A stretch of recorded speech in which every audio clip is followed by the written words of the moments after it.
اللہ تعالیٰ جنتیوں سے پوچھیں گے او میرے بندے میں نے تمہیں جنتیں عطا کر دی، جنت کے محلات عطا کر دیے، جنت کے حور و غلمان میں نے عطا کر دیے، جنت کی نہریں جنت کے باغات عطا کر دیے، میں نے اتنی ساری نعمتیں عطا کر دی، کیا اور کچھ بھی چاہیے؟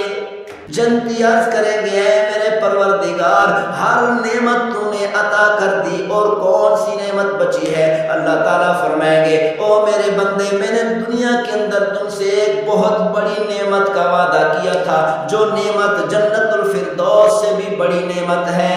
اللہ تعالیٰ جنت کے دروازے سے فرمائیں گے، جنت کے رضوان سے فرشتے سے فرمائیں گے ارفع حجاب بینی و بین عبادی، میرے اور میرے بندوں کے درمیان کے پردوں کو ہٹا دے، ینظرونی وانظر الیہم، میں ان کو دیکھنا چاہتا ہوں اور یہ میرے بندے میری زیارت کرنا چاہتے ہیں۔ تو اللہ تعالیٰ نے قرآن مجید فرقان حمید میں ارشاد فرمایا، تو پیغمبر صلی اللہ علیہ وسلم نے ارشاد فرمایا، اللہ فرماتے ہیں یا ابن آدم لی علیک فریضہ ولک علی رزق، اللہ تعالیٰ نے فرمایا او میرے بندے ایک ذمہ داری تیری ہے اور ایک ذمہ داری میری ہے، تیری ذمہ داری ہے کہ میری بات مان پر چل، میرے ایک ایک حکم پر عمل کر، میرے محبوب صلی اللہ علیہ وسلم کی ایک ایک سنت پر مٹنے والا بن جائے۔ اللہ فرماتے ہیں میری ذمہ داری ہے تجھ تک روزی پہنچانا، تجھے سکون پہنچانا، تجھے سکون سے سلانا اور سکون سے جگانا۔ اللہ تعالیٰ فرماتے ہیں او میرے بندے تو اپنی ذمہ داری پوری کر، میں اپنی ذمہ داری پوری کرتا ہوں۔ فَإِنْ خَالَفْتَنِي فِي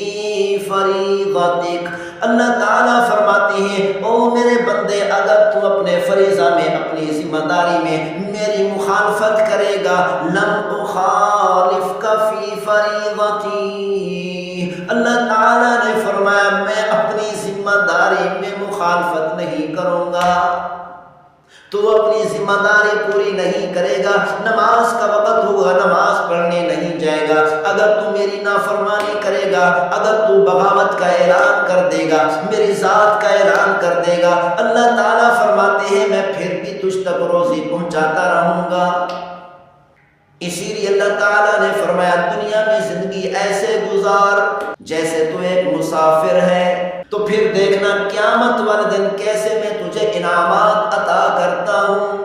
کل قیامت والے دن ایک میدان میں سارے کے سارے جنتی جمع ہو جائیں گے، اللہ تعالیٰ جنتیوں سے پوچھیں گے او میرے بندے میں نے تمہیں جنتیں عطا کر دی، جنت کے محلات عطا کر دیے، جنت کے حور و غلمان میں نے عطا کر دیے، جنت کی نہریں جنت کے باغات عطا کر دیے، میں نے اتنی ساری نعمتیں عطا کر دی، کیا اور کچھ بھی چاہیے؟ جنتی عرض کریں گے اے میرے پروردگار ہر نعمت تو نے عطا کر دی اور کون سی نعمت بچی ہے؟ اللہ تعالیٰ فرمائیں گے او میرے بندے میں نے دنیا کے اندر تم سے ایک بہت بڑی نعمت کا وعدہ کیا تھا، جو نعمت جنت الفردوس سے بھی بڑی نعمت ہے۔ آج کے دن اس وعدے کو پورا کرنے کا وقت ہے۔ یہ جنتی عرض کریں گے اے میرے پروردگار تو نے جنت عطا کر دی، جنت کا حسن و جمال عطا کر دیا، تو نے جنت کے محلات عطا کر دیے، جنت کے حور و غلمان عطا کر دیے، تو نے جنت کی نہریں اور باغات عطا کر دیے، اور کون سی اس جنت سے بھی بڑی نعمت ہے؟ اللہ تعالیٰ فرمائیں گے تم جاؤ اپنے اپنے علماء کے پاس، جن علماء کے پیچھے عید کی نماز پڑھا کرتے تھے، جن علماء کے پیچھے جمعہ کی نماز پڑھا کرتے تھے، ان علماء کے پاس جا کر پوچھ کر آؤ کون سی اتنی بڑی نعمت بچی ہے؟ دنیا کے اندر مسلمان علماء کی قدر نہیں کرتے، دنیا کے اندر بھی قدم قدم پر علماء کی ضرورت پڑتی ہے، حتیٰ کہ جنت میں داخل ہونے کے بعد بھی علماء کی ضرورت پڑے گی۔ تو لوگ علماء کے پاس جمع ہو کریں گے، علماء کرام بتائیں گے ایک بہت بڑی نعمت باقی ہے جو اللہ تعالیٰ نے ہمیں عطا کرنی ہے، وہ اللہ کی زیارت ہے، اللہ کی زیارت سے بڑھ کر جنت الفردوس بھی نہیں ہو سکتی۔ اللہ تعالی جنت کے دروازے سے فرمائیں گے، جنت کے رضوان سے فرشتے سے فرمائیں گے ارفع حجاب بینی و بین عبادی، میرے اور میرے بندوں کے درمیان کے پردوں کو ہٹا دے، ینظرونی وانظر الیہم، میں ان کو دیکھنا چاہتا ہوں اور یہ میرے بندے میری زیارت کرنا چاہتے ہیں۔ اسی لیے اللہ تعالیٰ نے فرمایا کلا انہم عن ربہم یومئذ لمحجوبون، جہاں پر اللہ تعالیٰ نے فرمایا کہ کافروں کو جہنم کی آگ میں ڈال کر سزا دی جائے گی، وہاں پر یہ بھی فرمایا ایک اور سزا بھی دی جائے گی جو جہنم کی آگ سے بھی زیادہ سخت ہوگی۔ وہ کون سی سزا ہے کہ اللہ تعالیٰ کی زیارت سے محروم کر دیے جائیں گے،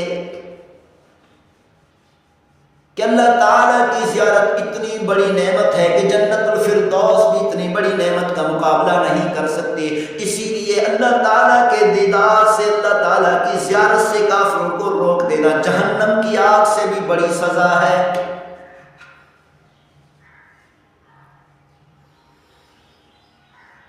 اللہ تعالیٰ ہم سب کو عمل کرنے کی توفیق نصیب فرمائے۔ وما توفیق